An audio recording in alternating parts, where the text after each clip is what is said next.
The Good Shepherd. Alam mo ba ang term na boundary?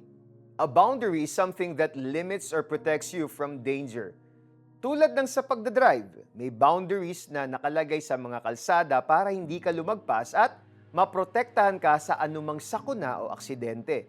Ganito rin ang role ng isang pastol or tinatawag na shepherd. Ang responsibilidad ng isang shepherd ay protektahan ang mga sheep o tupa na kanyang inaalagaan.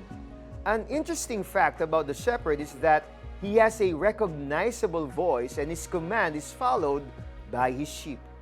At the same time, his sheep feel his tender love and care because he ensures that every animal in his flock is well taken care of. In life, our shepherd is Jesus Christ. He leads us with love and grace.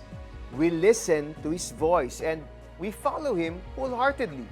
Psalm 23:1 says, "The Lord is my shepherd. I have all that I need." It assures us that in every area of our life, we can believe that Jesus will provide. We will face different challenges in life. Kung minsan, haharap tayo sa mga sitwasyong mahirap, masakit o sunod-sunod na mga suliranin. But Jesus is with us.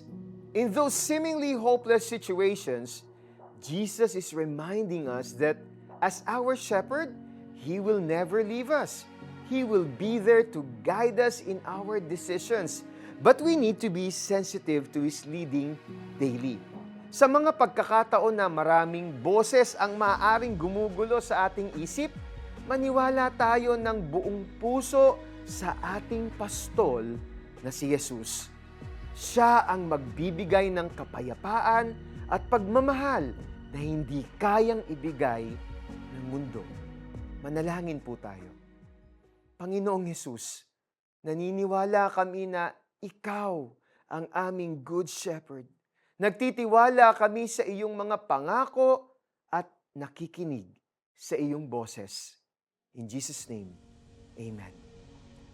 Take time to read Psalm 23 in the Bible. Declare God's promises in your life and believe that He is with you always. Si Yahweh ang aking pastol, hindi ako magkukulang. Awit 23:1.